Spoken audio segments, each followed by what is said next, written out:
And ito na mga kaibigan, welcome back to the Pro Gaming Series 2014. I think meron pa dapat tayong video na i-play mo kanina pero hindi natin play. Again, I'm GG.Sphere. I'm Jay. Ito na naman tayo ngayon sa laban sa pagitan ng Team MLE versus the Team MSI EvoGT. Let's go back to the ball game mga kaibigan. Let's see ang ating picking phase sa araw na to. Alright, so on the blue side now, we have the MSI EvoGT, of course. So they've already banned out Yasu, Lee Sin, and Kha'Zix. On the purple side, we have the TT Esports Manila Eagles. Of course, they banned out Jarvan, Ziggs, and Vi. Alright, so the first pick possibly from the MSI EvoGT would be the Elise. I wouldn't be surprised. Of course, Elise is still strong in the jungle, even with the recent nerfs in the 4.4 patch, which we are currently using.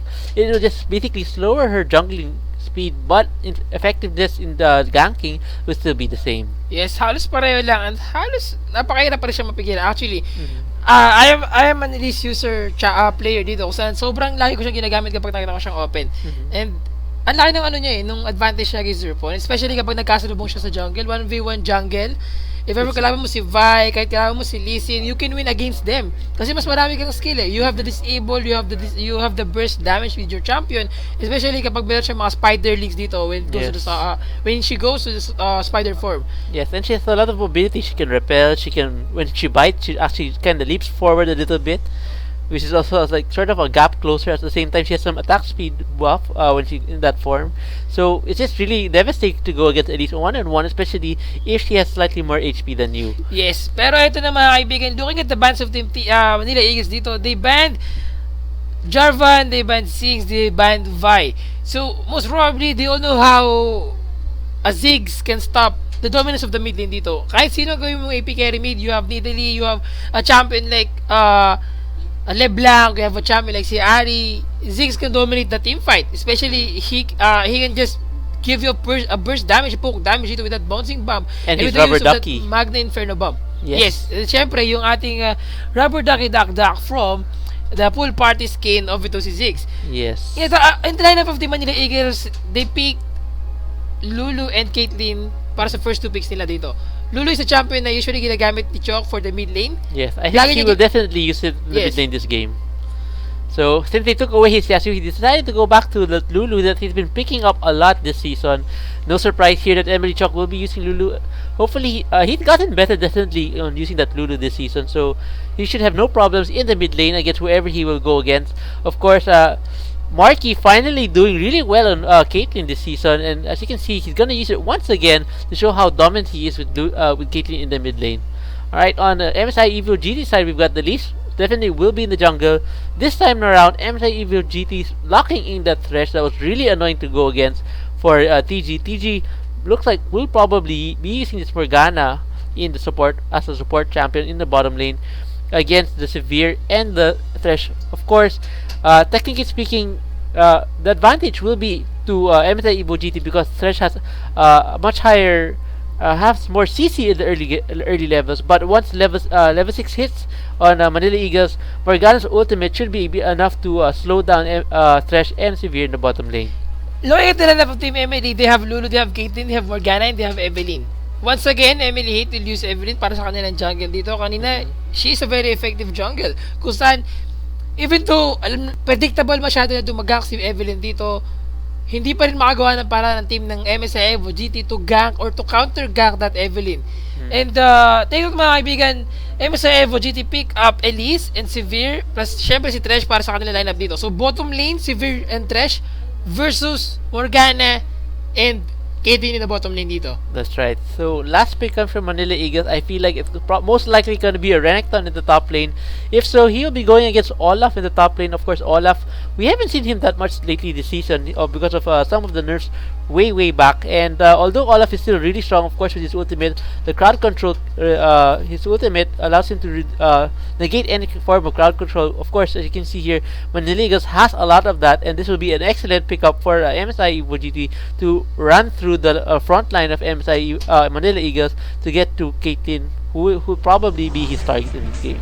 And actually, at this point of time, we are looking at the lineup of Team MSI EvoGT dito na kompleto na sila ngayon. They have Oriana para sa kanilang AP mid carry. And at this point of time, if ever na mag-initiate na maganda dito ang Team MSI EvoGT, a good execution of skills can dominate the team fight versus the team of MLE. We all know how an Orianna can change the outcome of the team fight dito, the clashes. With that shockwave, with the burst damage coming from his first kill, and yung kanyang W dito, and the shield, if ever nagamitin niya against, with his teammate dito, they have Elise, they have Thresh, they have Olaf para sa para mag-initiate sa team fight. If ever na tumama yung death sentence si Thresh dito in any champion for Team MLE, you can just use the death sentence once again para mag-initiate, and then use the shockwave to any champion of Team MSI, MLE. Also, yung syempre yung rappel from Elise dito, that can secure a kill sa laban nila against team na MLE. Yes, definitely I expect Olaf to basically be carrying the ball of Orianna into the backline of Manila Eagles, so the shockwave will connect properly with in the team fights for MSI. Now, of course, like I mentioned a while ago, Renekton, of course, picked up by Emily Yux here. No surprise here. Of course, Renekton, very strong top laner. Of course, with his dominance, he becomes very, very tanky, especially when it reaches late game. So, pretty basic lineup coming from Manila Eagles. The only thing that's surprising here is the Evelyn pickup, which they've been using in the last game as well. So Emily Hate has to be a little bit careful, especially if he's going to do another sneaky dragon in this game. Yes. And actually, for the lineup of Team MLE, it's all about how Morgana or TG secured that spellbinding skill against his opponent. Kasi ang mangyayari dito, as you can see, they don't have any disable. They don't have any crowd control. The only crowd control na meron sila ay yung Dark Binding and yung SS ni Morgana dito. Also, yung stun coming from Renekton. Pero kung lahat yun nag-miss, lahat yun hindi nagamit na maayos, hindi sila ganun na mananalo sa mga team fight dito. They have the disable coming from the team members of MSI EvoGT, and the spell shield from Sphere, I think that would be very effective for team members of MLE. Yes, that's right. Alright, so it looks like, although the lineup coming from MSI, the Olaf and Sphere was a very popular lineup combination way back. And of course, because of the speed boost coming from Sphere's ultimate, Olaf should have no problem just running right through Manila Eagle and probably doing a lot of damage to the backline of Manila Eagles. Of course, Elise also is very mobile, like we talked about a while ago, with the repel and of course the stun to initiate. This basically, like you said, Manila Eagles will be most likely be counting on TG once again to start this team fights with the Dark Binding. But MSI EvoGT has a lot of ways to disengage from that with the Sphere and the Thresh, even the Orianna to help them escape from all those whatever initiation TG may throw at them. I'm thinking the MSI EvoGT have the advantage once again sa late game dito. They can win the team fight. They can dominate the team members of MLE. Pero, alam mo, lagi sila, before ng Season 3, Season 2 pa lang tayo, players are thinking na Caitlyn, I mean, Sphere is a champion to counter Caitlyn because gamitin niya kanyang spell shield to get the traps para maharangan yung traps dito, and then regen the mana na nawawala sa kanya. But since no recent patch, I mean no recent changes para dito kay Sphere, Caitlyn can dominate Sphere sa mga laban. Kapag na-secure lang ni Caitlyn dito, lagi siya nakadistansya kay Sphere at di siya mahabol ng Sphere dito, he can win the 1v1 team fight. I mean 1v1 clash sa laban na to. Kasi like what you've said, Caitlyn has a longer range against dito kay Sphere. And ang malayo lang na range dito kay Sphere ay yung kanyang boomerang na kaya manalo nila, kaya magbigay ng damage output against kay Caitlyn sa laban. Yes. Alright, so Orianna actually, I just like to point out, decided to go for the barrier. Now, it's not surprising that Orianna is going for the barrier, but way back, it used to be very popular. Orianna used to go for Ignite since they are very aggressive in the laning phase, especially with the poke damage from the melee attacks coming from Orianna. Of course, MHF will be doing the same thing. This time, he didn't go for the barrier himself. He decided to go for the Ignite, so he's going to be playing very aggressive on the Orianna for sure. Yes. So, MSI EvoGT got Orianna, Elise, they have Olaf, they have Sphere, they have Thresh as well. For Team Manila Eagles, we have Chok in the mid lane, si Lulu, jungle na si Hate, using Evelyn, Renekton sa top for Emily Yux, at sa kanilang AD carry na si Caitlyn, at para sa kanilang support ay si Morgana. So dito sa bottom lane, Sphere, Thresh versus Morgana, Caitlyn, it's all about how they can make sure na tumama yung kanilang skill shots dito. Yung spell binding ni Morgana can be very effective against kay Thresh and kay Sphere as well. Pero kapag na-block to ni Sphere with the spell shield, they can turn around the team fight na mangyayari sa bottom lane. Yes. At kapag na-block naman ni TG yung death sentence from Thresh dito with that spell immune skill, they can win the bottom lane. So it's all about how they will execute the skills dito. Yes, alright. So we're already into the loading phase. Of course, you were saying about the shield coming from Morgana. The problem with the shield though is even though the defense will connect, won't basically crowd control or stun or sort of like a stun. Thresh could still use his second ability to go closer. Yes, so bago ang lahat, Jay, if ever na magkaroon tayo ng problema, gusto natin bumili ng shells, gusto nating mag-top up. Kaso, wala tayong mabila ng shell, sobrang gabi natin, natamad kang umalis ng bahay. Ano gagawin natin? Ano ba dapat step? Meron tayong tinatawag na e-pins from GameX. And actually, I am Sphere. Anyway, ayun nga, let's go to the e-pins para dito sa from GameX. I'm very good with Sphere ito. epins.gamix.ph. After mo visit ng epins.gamix.ph, punta lang kayo sa choose the game you are playing. So we are playing League of Legends. Of course, League of Legends. Yes, after mo piliin yung League of Legends, you are about to choose the Garena shell denomination you want. If ever gusto mong 50, gusto mo ng 100, depende sa'yo yun. Pipiliin mo lang yun. After nun, click add to cart. After mo mag-click ng add to cart, you're about to type in your mobile number. Syempre, para lamang to sa Smart, TNT at Sun Cellular subscribers. After mo ilagay yung number mo, you will receive the confirmation code. And after mo ma-receive yung confirmation code, you will send it to 3161. That's right. After mo isa sa 3161, you will receive the e-pin amount you want. So sa lahat ng mga tataka, thank you very much for GameX. E-pins po, hindi yung e-pin na meron tayo, kundi letter E at pins. That's right. Alright, so game 1 na tayo. Let's go into the Rift. As we can see, MSI EvoGT on the blue side, while Manila Eagles, TT Esports Manila Eagles in the purple side. Of course, looks like MSI EvoGT may go again for another level 1 place. You can see 3 members of MSI EvoGT are headed to the top lane. We may even see a lane swap coming from MSI EvoGT. Emily Yuk spotting the members of MSI EvoGT. No stun or no cocoon coming from Elisa back there. Oni and Chok exchanging a few blows here. Oni very aggressive with the Chok. I'm surprised that he did not continue the fight. Emily Chok most likely will go recall back to base now since his life is down to about less than 200 HP, and looks like MSI EvoGT will stick around for this level 1 invade. Nakakatakot mga kaibigan. Ito ang vision ng Team MLE ngayon. They are not aware na mayroong members ngayon dito ang team ng MSI EvoGT. On the other, ito ang vision ng Team MSI EvoGT. So, at this point of time, we are looking at the aggressiveness of Team MSI EvoGT dito. They are trying to steal that red buff from team members of MLE. And at the same time, MLE is not aware na merong kumukuha ng kanilang red buff dito or merong attempt ng pag-steal ng kanyang red buff. So, mahihirapan dito na mag-secure ng jungle route si MLE, especially kapag nakuha yung red buff niya. Red buff is one of the most important. Actually, any buff para sa ating mga jungle ay sobrang importante para sa kanila. Yes. The mana regeneration, the red buff to slow down an opponent kapag umagang siya dito is very important to any champion. Mga kaibigan, Emily Yux, nakita niya na merong members dito ng Team MSI EvoGT stealing that red buff.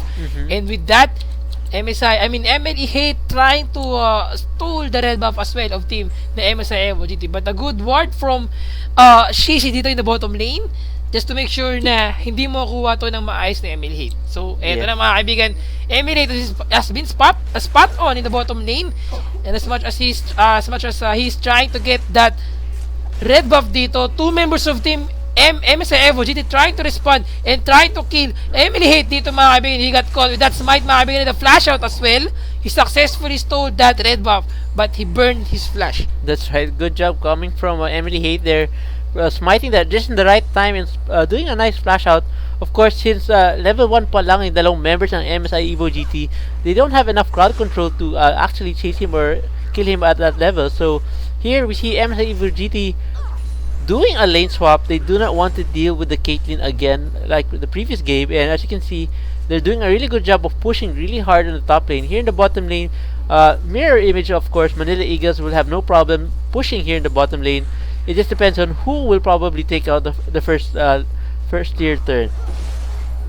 A dead sentence at in the bottom lane. Ay, in the top lane dito, he got caught mga kaibigan. He was about to use that slice and dice para makapag-disengage. Emily trying to gag Edgy dito. But he was exhausted and he failed to chase down Edgy dito. Wala na siyang skill mga kaibigan. But yet again, any champion from MSI EvoGT dito trying to kill Emily in the top lane. And I think since cooldown na yung kanyang flash, hindi niya nakuha yung kill in the top lane dito. That's right. Actually, he was able to dodge the cocoon perfectly. If he got caught by that cocoon, surely he would have died there. And right now, Marky and TG doing their best to lower the HP of that third here. Emily Yooks going back to the top lane here. Has to be a little bit careful since there's still 3 members of MSI hanging around here. And if he gets caught again by the dead sentence and a follow-up by the cocoon, surely he will go down once he again. Will die na naman once again dito mga kaibigan. 3 champion of Team MSI EvoGT level 3 ahead na isang level sa kanya. And they're pushing the first tier dito. Emily Yooks can't do anything. He can't even burst down the give a damage up against his opponent. That's nice and nice mga kaibigan. He is chasing Edgy dito. He was ignited as well. But with that, he have to disengage. MLE killed a champion in the bottom lane dito. Even though they're trying their best to push that first tier turret in the bottom lane, nahihirapan din sila na mag-defend dito sa top lane since sobrang bilis ng pag-push dito. 3 champion of Team MSI EvoGT getting the first tier turret. So it's like a 3-1-1 lineup para sa kanila, sa kanilang lane base na laban na to.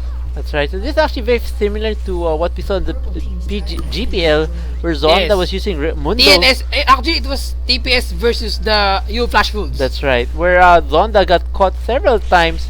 So this time though, good thing Emily Hughes only got caught once and not twice. But right now we can see Manila Eagles rotating here to the Dragon. Good pickup for them if ever. And actually this is one of the reasons why nasa bottom lane yung AD carry at support natin. That's right. To get the Baron or to get the Dragon as soon as you got a kill in the bottom lane. That's but right. since Team MLE, they have the AD carry support role in the bottom lane, they successfully took the first Dragon of this match. Right. And after a few minutes attempt in the bottom lane, I think they can get the Dragon, I mean the first turret as well sa laban na to.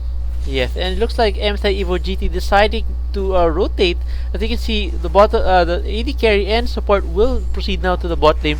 This might even be a 4-man push in the bottom lane, running right on the top lane all alone.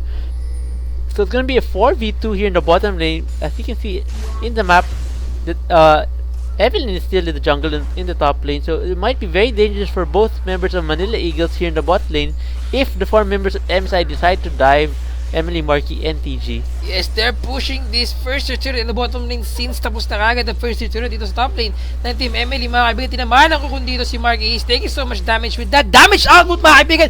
Dark Binding and also yung kanyang third skill dito. For that, almost enough to kill Coops. Hindi pa rin enough mga kaibigan to kill a champion dito.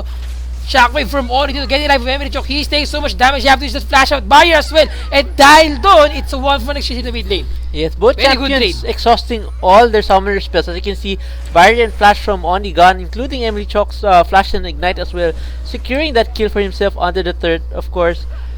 Fair trade, I think. No one really gets an advantage there. TG and Marky doing a really good job there, actually, because they were able to almost kill Coops a while ago, and Elise allowed them to be able to protect that bottom third still. If they weren't able to do that, they may have gotten doved on and probably lost their lives and lose the third at the same time. Alright, so Emily Hate here on Evelyn, rotating here to the bottom lane, gonna possibly try to make some plays here for the bottom lane. Emily TG will need to land those dark bindings if they want to be able to pick up a kill. Yes, this is mga kaibigan in the bottom lane. 2-2 ang ating score pa rin at this point of time. Parehong ating goal difference ay hindi ganun. Halos wala tayong goal difference ngayon. Halos patay ang kanilang laban mga kaibigan. At gak attempt from Team MSI EvoGT dito, getting the life of Chok. But Coops taking so much damage. Take note, he is still level 4. Oni don't have that shockwave to kill a champion dito. A dark passage from the members of MSI EvoGT mga kaibigan to save a champion. And with that, he was saved by Team MSI EvoGT dito. But it's a 2-kill for the team members of MLE. And I think nagkaroon ng medyo bad play dito si Edgy. Yes. Since ginamit niya yung kanyang death sentence to stop a team member of MLE, but he have to use that again to initiate the team fight dito. Actually, he saved one champion, but he died as well. I think, like you said, he activated his Q probably by mistake. I don't think he wanted to go near that, but there we go. We see that Oni going down to the third. So Emily hates stealing again the red buff with the help of Emily Chok right now. They're gonna proceed back to the mid lane, try to push the mid lane. Emily, Marky, and TG here at the bottom lane doing a really good job of CSing. As you can see, he has now a large CS advantage over Carl once again. Carl and Edgy now here in the bottom lane, trying to stop the push coming from the two members of Manila Eagles. Manila Eagles both level 6, while Edgy and Carl are only level 5 and Is it level 4. Mabin? Emily Hate ganging the bottom lane. A good attempt from that team MSI EvoGT dito, but he was about to go down. He's taking so much damage. One more hit, and yes, they successfully pick up a kill in the bottom lane. It's a 2-for-1 exchange, and they're about to get the first tier sa laban na to. That's right. So Manila Eagles doing really good so far. As you can see, excellent teamwork. Always reacting at the right time whenever team fight breaks out. And although there's good effort also from Edgy a while ago using his lantern to save Oni, he made that mistake of going back into the fight with the death sentence, and it cost him his life. Oni now bullying away Emily Chok from defending the middle third. As you can see, Oni still chasing, including Shishi here. Emily Chok down to only about 120 HP. One more hit, mga kaibigan. But almost enough for Oni dito. Hindi mabot ang kanyang ball to kill a champion dito sa laban. And yet again, in the top lane, nagkakate from TG dito. Pag tumama ang Dark Binding niya against Shishi, I don't think he can win this team fight, mga kaibigan. Ginamit na kanya ng SS dito. Dominus been popped out, and they're chasing Shishi dito. Flash it from Emily to secure another kill in the top lane. That's right. So good job coming from Manila Eagles. You can see good communications from the three members. Yuke's popping his ultimate to lay down some damage here, and looks like Emily Hate will be able to pick up his own red buff as well. So basically negating Koops from picking up those jungle buffs that was already stolen by Hate a while ago at the red side. Alright, so three members of MSI EvoGT with a whole set of minions here trying to push down the bottom third. They're actually leading in third pushes at the moment since they were able to do a really fast push in the top lane, and now they picked up another third, extending their lead in terms of thirds. But of course they're losing in terms of gold and kills as well. Emily Chok going very aggressive on Oni here right now. As you can see, barrier used by Oni. Oni still going down with Emily Hate's burst damage. Yes, Emily Hate successfully killed another champion in the mid lane dito. At 2-8 na ang ating score in favor sa team Manila Eagles. Emily Hate nakita dito, mga kaibigan. 3 versus 1 champion. He is about to get the life of Koops dito. But a good rappel. Almost enough, mga kaibigan. Pero nasunog siya with the red buff from Emily Hate dito. And he is now unstoppable. Trying to get the life once again with that wild growth, mga kaibigan. He was saved. Double kill for Emily Hate. And it was a 3 champion for an exchange in favor of team na Emily. Really good job coming again from Manila Eagles. As you can see, the reaction time and the grouping of Manila Eagles is always spot on. Every time a team fight happens, the members respond really quickly and collapse on the members of MSI. Right now, Shishi all alone here in the top lane, trying to push the top lane. Of course, Renekton is still around there. 4 members. Alright, so we're looking at the replay a while ago. Emily Hate almost going down, bursting down the least just before he repels. Emily Hate decided to go back in because he knew, with the communication problem from Chuck saying that I have got Wild Growth, go back in. You can see here the Wild Growth knocks up Carl. The burst damage coming from Hate is too much for Severe to survive. Of course, the Sun coming from TG picks up 1 kill, and it's a double kill for TG, a single kill for TG and a double kill for Hate. Alright, so the Dragon was picked up by the Manila Eagles while we were watching the replay. Yes, is it, mga kaibigan. Death sentence attempt from Edge dito. Get the life of Emily Hate. Good disengage for the members of MLE dito. 2-11 ang ating score. Oni taking so much damage, mga kaibigan. Emily Hate running for his life. And I'm thinking this build of team MLE dito, so far ngayon, Spirit of the Elder Region pala ang item ni Emily Hate. But they are chasing Chok dito. 4 champion of team MSI EvoGT with that rappel, mga kaibigan, to chase down 1 champion. They have to disengage. Emily Hate sobrang asim dito. And he is about to go down. And yes, shutdown siya ngayon. And yet again, team MSI EvoGT trying to secure another kill. Ginamit na kayo ng pilt over ni Marky dito.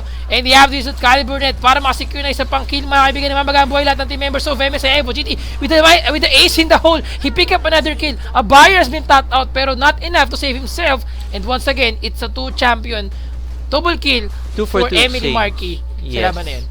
Alright, so Emily Yuxa and Shishi still pretty quiet in the top lane, basically just farming. In terms of minion skills, definitely Renekton is in the lead, 91 to 60 over Shishi.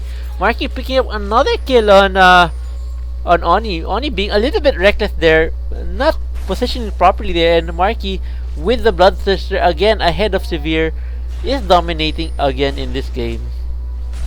Alright, so Emily Hate just clearing up his own jungle camps right now.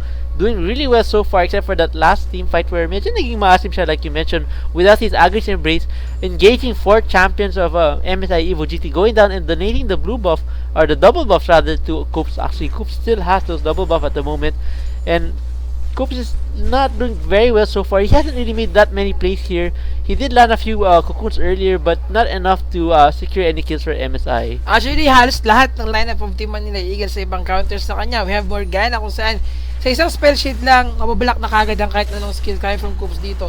And mga kaibigan na natin, Garena mid lane, he's taking so much damage with that cocoon. And Edgy as well goes down in the bottom lane with the burst damage coming from the members of MLE. And Choke secured another kill. Also, MLE Mark is shot down in the mid lane. Yes, actually, a while ago, we did not see it, but actually Marky almost took down Coops, and Coops had to back away. But because of that, Oni became very aggressive and was able to pick up the kill on Marky here in the mid lane. Now here in the bottom lane, it's really weird now because medyo nawala sila sa laning phase. As you can see, Choke is in the bottom lane while Marky and TG are in the mid lane. Hate here now chasing down Oni down to about 200 HP. Hate spikes coming from Emily Hate, not connecting. Looks like Emily Hate won't be able to finish up this kill and had to back away. Emily Hughes once again pick up another kill in the top lane dito. Emily Hate versus MSI EvoGT. Oni, he's taking so much damage. He still have that Hex Drinker para mag-cooldown dito. And with the support guy from TG, they pick up another kill. MSI EvoGT, Edgy still taking so much damage mga kaibigan versus Emily Chok dito. He was forced to use that the box. An initiation from Emily Hughes dito. He was exhausted. And Shishi trying to respond in the mid lane mga kaibigan, but he got caught with that Dark Binding and Tormented Soul coming from TG dito. And they pick up the first turret in the mid lane. Very good job for Team Manila Eagles. 580 lang ating score, 7,000 goal difference in favor of team ng MLE. Yes, Manila Eagles picking up their second third of the game, evening the thirds to 2-2. Of course, the pickup coming from Manila Eagles just now in the mid lane is a positional advantage of map control. As you can see, Carl popping his ultimate to chase down the members of Manila Eagles. Manila Eagles having to back off. A lot of the life of the members of MLE are very good low. job for MLE TG dito, having to use that flash and the SS mga kaibigan, and they secured another kill. Kung medyo hindi na nakalayo na sobrang team members of MSI EvoGT doon, he can at least pick up 2 more kills sa laban na yun. Yeah. But yes, it was 1 for an exchange to the team ng MLE. Yes, Edge is throwing out those deaths and is still not connecting that well. Not as good as what TG was doing a while ago. So you can see he was forced to use that thresh just to take it away from Emily TG a while ago. And as you can see, Marky being very aggressive, only having the back away. Death sentence again coming from Edgy, but not connecting again. Marky doing a really good job in this game, going so far 4-1-4. It's going to probably build his Phantom Dancer next. He already has the items for his Zeal.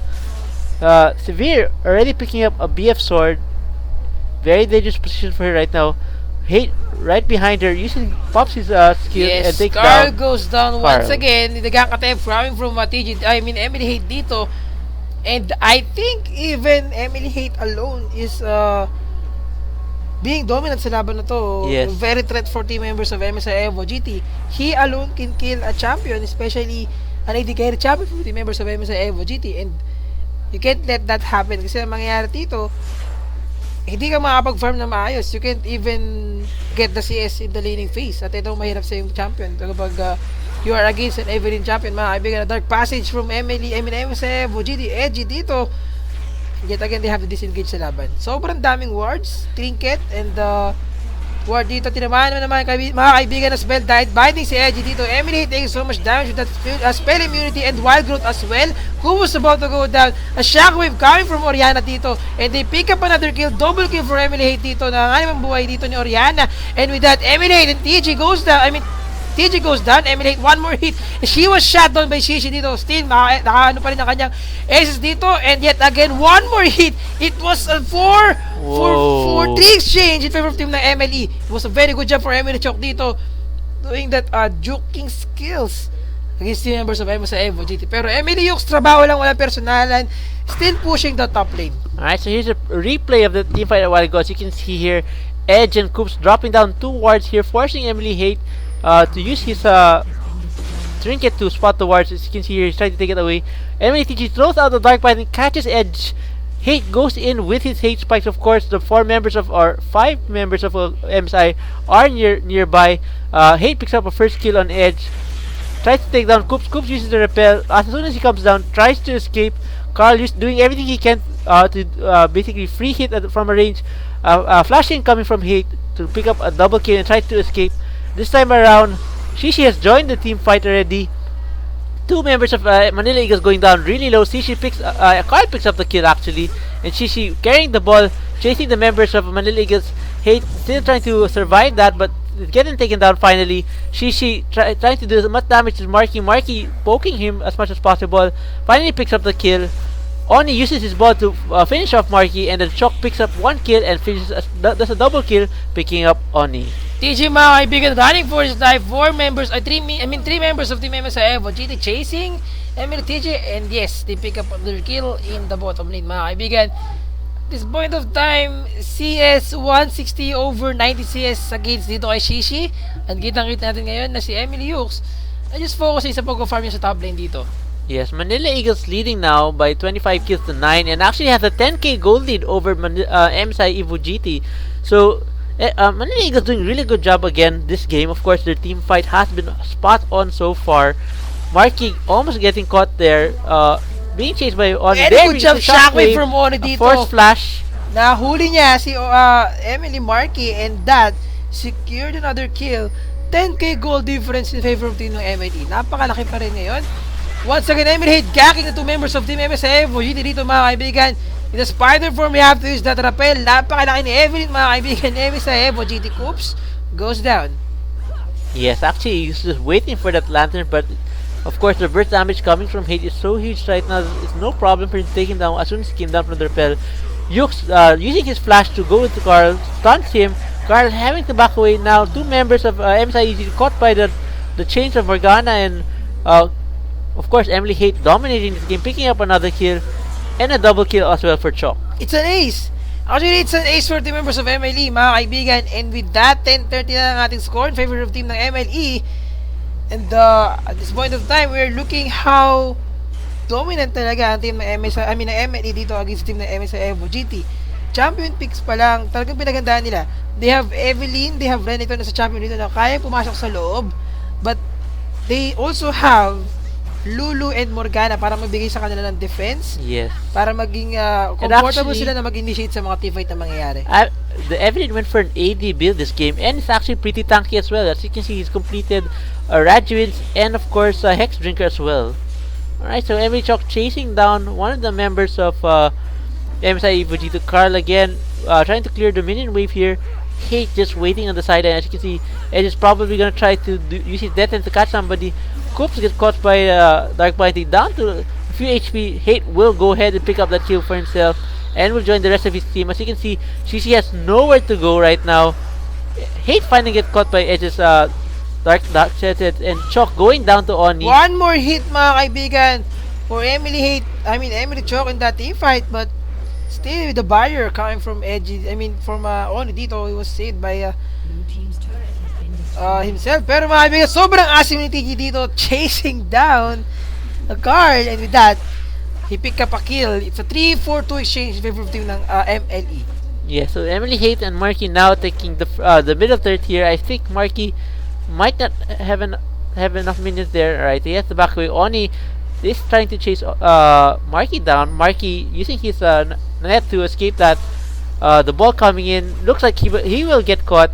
The question is, will they really take out Marky? Marky will probably try to flash over the ball if he still has it. No, he doesn't. And one more mga kaibigan. Barriers didn't tapped out. He was about to get saved by any team members of Team Emily dito. But with the flash in, they secured another kill.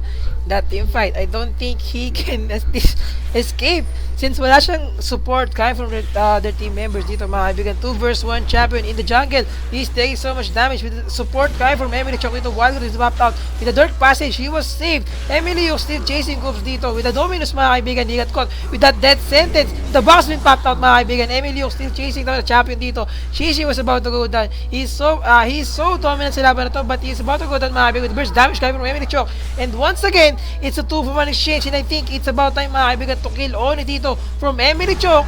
And yes, it's 3-for-1 in favor of team ng Emily.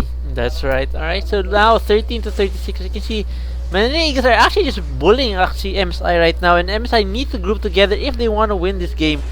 Basically, Manila Eagles playing a little bit reckless right now. As you can see, diving into the base of MSI. MSI, of course, a little bit scattered out. That's why they're unable to pick up that many kills. There we see 3 members finally grouping up TG already with Zhonya's using his ultimate and Zhonya combination. Picks up another kill for Emily Hate. Carl trying to escape Emily Hate's damage, and as you can see how tanky Hate is at the same time, the damage he's able to put out is just too much for MSI to handle. Ang daming namamaga sa team members of Emily dito and they can't do anything about it. MSI EvoGT trying to chase Emily Chok, mga kaibigan. With the help ni Pixie, he's being saved with the shield, mga kaibigan. The shockwave was popped out, mga kaibigan. Wild growth as well has been used by Emily Chok dito, but only taking so much damage. A flash in coming from Emily Hate dito to secure another kill. It's a 3-4 non-exchange favor of team ng Emily, and I think it's about time to get that third tier turret in the mid lane, and yes, they do. Yeah, so looking at the gold right now, Manila Eagles almost with a 20k gold. It's about 19, almost 19k at the moment, and I can see Manila Eagles are farming champions and not minions anymore. They're just basically team fighting and team fighting over and over again. MSI not executing their team fight strategy as well as Manila Eagles is. Alright, so Manila Eagles just waiting for a member of MSI EvoGT to enter their jungle camp. As you can see, Marky and TG waiting very patiently there. Of course, members of MSI EvoGT are trying to stop the push coming here in the mid lane. Coops will be going back to base after clearing the jungle camp in the upper side of his jungle. Looks like Manila Eagles will attempt a Baron here. A 3-man Baron. Marky and TG still waiting around here the base. As you can see, doing a lot of damage to Oni. I think Oni will go down to this without any problems. Yes, another pickup for Marky right now. Shishi now out of position, using his ultimate to escape the dark binding of TG. A lantern coming out from Edge, and looks like Manila Eagles was able to pick up the Baron with a 3-man Baron attempt. 3-man Baron coming from Manila Eagles. TG flashing in, using his chain.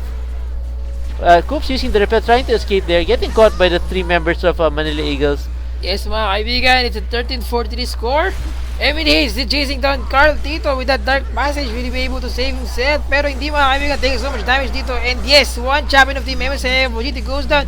Emily Chok took down another third in the mid lane. Napakaganda pag-zone niya, mga kaibigan, just in time to save himself. Also spell immunity, pero dahil sa third damage dito, he can't be saved sa laban na yun. Mga kaibigan, Emily Chok still chasing on dito. He used his barrier, but with the ignite, secured another kill in the top, in the next turret. It's about time, mga kaibigan, to end this game for Team MLE. 45-14 score, and yet again, I think this is another win for team ng MLE against team ng MSI EvoGT. Nahuli, mga kaibigan, dead si Marky dito. He have to use that barrier. He was exhausted and he's taking so much damage, mga kaibigan. He was shot down, and another champion kill for team of the MSI EvoGT. Yes, Emily Chok also getting caught by the death, and he may go down to this. Yes, he does, with those 2 turns hitting on him. Yux and Hate are the only members from Manila Eagles left inside the base of MSI. Of course, Thresh and Severe deciding not yet to engage on Hate. Oni has decided to join the team fight. As you can see, Yux trying to escape. Death sentence against from Edge. Edge finally catching members of Manila Eagles left and right with those death sentences, doing a really good job here in the late game, but it may be just too late for them to get back into this game. Alam mo, napakaganda performance from, especially para dito kay Edgy. Even though they are losing the game, napakaganda nung kanyang paggamit ng death sentence dito. Halos lang matama lahat. And actually, tinignan ko yung kanyang stats dito. Wala siyang cooldown reduction. It's kind of unusual na gano'n ang gagawin ng mga trash user natin, mga kaibigan. Pero rappel coming from Coops dito, trying to disengage. He got that shield and shockwave as well, and he goes down once again. Oni running for his life, pero goods dice and dice from Emery dito to disengage and to bait that champion. Escalating din popped out. Dark passage once again to save a champion, pero di umabot, mga kaibigan. And with that, they're getting the life of Emery dito. He was ignited. A barrier has been popped out. 2 champion of Team Emery dito. 2 versus 4 champion of Team MSI EvoGT. And once again, MSI EvoGT, Edgy goes down. At natitira si Shishi dito. It's a 2 versus 4. And the ace, the match, mga kaibigan, it's an ace for team members of MLE. That's right. And Manila Eagles, the Never other members back of Manila down. Eagles are just farming the other lanes right now. As you can see, Chalk not joining the team fight, just enjoying his time here, pushing down in the bottom lane. Marky was about to get to the team fight, but because of the tankiness of Evelyn, here you see TG all alone here, trying to push the Nexus Surge. Coops trying to land, of course, his skill shots, not connecting to anybody here. This game is pretty much over. Manila Eagles just having some fun here. Asian the hole, going right through Severe again. napakarami ng harang sa ace in the hole lang hindi talaga naharangan dito. And mahirap talaga kapag babae yung umaharang dito. Sobrang Masyadong sexy eh. Dumadaan lang yung mga ace in the hole eh. PG goes down with that burst damage from the turret as well. And I'm thinking that MSI EvoGT trying to get the life of Chok dito mga kaibigan. The turret destroyed in the third tier turret in the bottom lane. And yes, it's a 2-4 exchange. And it's a surrender for the team of MSI EvoGT. Alright, so it looks like MSI concede to the fact that there's no way for them to win that game and throw out the surrender. Congratulations to Manila Eagle picking up 2 wins today, receiving 3 points. They're now 8 points in total for the season with 10 games played. So that's basically the end of Manila Eagle seasons.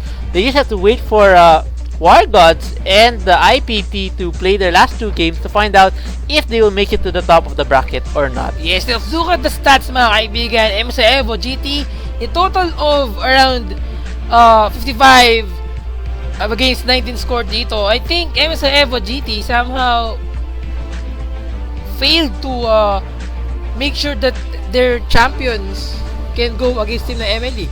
Unfortunately, itong champion pick nila ay hindi ganun naging effective against team na MLE.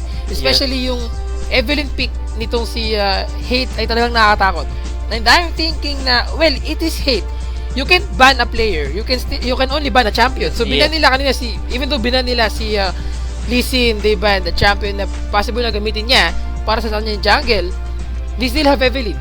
Yes. It looks like Emily has been practicing that Evelyn prior to this match. But still, a very good job for team MSI EvoGT dito. Yung first game nila, they can almost win that game. Unfortunately, nawala na sila sa maganda-gandang team fight sa laban nila against team ng MLE. Yes. And ngayon, I think ang naging pinaka-problema nila dito ay sobrang nulugi sila sa early game against team ng MSI EvoGT. I mean, ng MLE, I think hindi ganun kagandang ideya yung pagkaroon ng swap lane sa yung teammates. I mean, against... I felt like they should have done the swap lane nung first game, nung Vayne pa sila. Yes. Pero nung second game, it was not necessary since they already had the advantage with the Thresh and Severe combo in the bot lane. Although, they were able to push really hard on the top lane, it didn't pan out to anything in the end. Kasi ganun din nangyari. Manila Eagles was able to win the bot lane and push at the same time, including pick up the dragon. No? Nung na-mention mo nga, they pick up the first dragon without any contest nung napatay nila si Ola. Yes. Still, very good job both teams, MLE versus team MSI EvoGT. Congratulations, MLE picking up 2 win today. Yeah, so I think the MVP for today would be Emily Hate for the second game. He did a really good job. Lots of ganks. No, nothing really special, but he did a really good job on the Evelyn. Picking up a lot of early kills, being very tanky. He was basically... most of the members of Manila Eagles, as you saw, were just supporting him as he was doing all the damage. Yes, as also yung isa pang maganda sa kanya, yung sticky dragon niya ng first around 6 minutes, if I'm not mistaken, sobrang aga nun. And that gave them the advantage of snowballing their items na laban nila versus team na MSI EvoGT. Yes. Again, mga kaibigan, you're watching the Pro Gaming Series 2014 Spring Season. Jay, if ever na maulan ka ng shells, gusto mong bumili ng skins, unfortunately, wala ka ng pera or wala ka ng RP dito, meron tayong feature from GameX dito kung saan pwede kang makapag-load gamit, pwede kang magkaroon ng shells gamit lamang ang load mo. Yes, paano so nga ba yan? first, visit epins.gamex.ph, choose the game you are playing. Syempre, we are playing League of Legends. After mo piliin yung League of Legends, piliin mo yung Garena denomination shell na gusto mo. Gusto mo ng 20, gusto mo ng 50, gusto mo ng 100, depende sa'yo yun. And click add to cart. Ngayon, after mo mag-click ng add to cart, you will type your mobile number para lamang to sa Sun, TNT, and Smart subscribers. So, after mo ilagay yung mobile number mo, you will receive the confirmation code. After mo ma-receive yung confirmation code, you will send it to 3161. And then, after mo ma-send sa 3161, you will receive the EPIN amount you want. That's right. So, yun mga kaibigan. Ganun lang kasimple. Smart. Napakadali. Less hassle. Hindi mo kailangan lumabas ng bahay para makabili ng shells and get your RP. Yes, just make sure may load kayo sa Smart para makabili kayo ng RP. Kailangan mo i-load kayo. Kailangan namin wala kayong load pero magpapa-RP kayo. Medyo malabo yun. Yan, again, maraming salamat sa lahat ng mga nanonood ngayong araw. We'd also like to thank, of course, our sponsors, Razer, for supporting us this season, providing our peripherals, our keyboard, mouse, and headsets, including our mousepad. Thank you very much, Razer. And yun nga pala, gusto ko lang pala magpasalamat sa lahat ng mga summoners sa patuloy sumusuporta. Bukas may laban po tayo sa pagitan ng team MSI, Team Mineski versus team ng IPT. So, medyo magandang laban medyo to. exciting game tomorrow. Sila yung naglaban nung Rampage 2013 kung saan Mineski won. I mean, it was the IPT won the match, but Mineski goes to Southeast Asia since meron silang problema sa kanilang requirements noon to go flying papunta ng Southeast Asia. I mean, ng Vietnam dito. Alright. So, sa lahat ng mga players natin na ngayon nagkakaroon ng problema when it comes to the connectivity issue, please be reminded na alam namin, aware kami sa lahat ng nangyayari ngayon. And so far, I think it's still on the end of... yes, it's really beyond our control at the moment since it's a PLDT or... PLDT has some issues with their connections right now. Of course, they're telling us that they're working on it round the clock, trying to fix it so that our summoners and of course even the other people from the other games will be able to enjoy their games. Rest assured mga kaibigan, we are trying our best to fix that issue, and as much as possible, please stay calm sa mga pangyayari. Kung isang player at alam mo na experience ka ng lag, you have the PLDT as your ISP, wag mo muna maglaro, wag mo muna pilitin mag-rank game kasi maraming matadamay. Yes. Maraming affected, especially ikaw. Ayaw mo mawalan ka ng LP pero naglalaro ka kahit PLDT ka. Yes. So please be reminded na wag ipilit maglaro kapag alam mo naglalag ka. Kapag sobrang risky, wag mo na ipilit. Kasi ikaw lang pwede mismo naman kayo mag-frustrate. mag-normal game muna kung hindi kayo sigurado kung lag kayo. Hindi. Pag nalaman nyo lag na kayo, edi tigil nyo na yung laro nyo pag sa rank, diba? Yes. So, ayan mga kaibigan, maraming salamat sa lahat ng mga nanood. I'm GG.Sphere. And I'm Jay. You're watching the Pro Gaming Series 2014 Spring Season. Kita tayo ulit bukas, same oras, 5 to 7. Hopefully bukas okay na lahat ng issue natin sa ating internet connection. And I am wishing you guys all the best. Congratulations pala sa lahat ng mga gumraduate ngayong araw, bukas, at sa mga gagraduate pa lamang. For all the graduates this year. Sobrang congratulations sa inyo lahat. And then binabati ko nga pala syempre si Nigel, ang ating Choco Martins ng Pinas. Maraming salamat sa t-shirt ng Illuminati. Yes, we also like to thank also the other members from the LPHM admin for watching and of course always supporting us. I'd also like to thank my girlfriend and of course the girlfriend of GG Regent for helping us clean the stream chat as well. Yes, also yung aking imaginary girlfriend. Noon meron pero wala naman talaga. Again mga kaibigan, salamat sa lahat ng mga nanonood. I'm GG.Sphere. And I'm Jay. Kita tayo ulit bukas. Thank you very much for watching.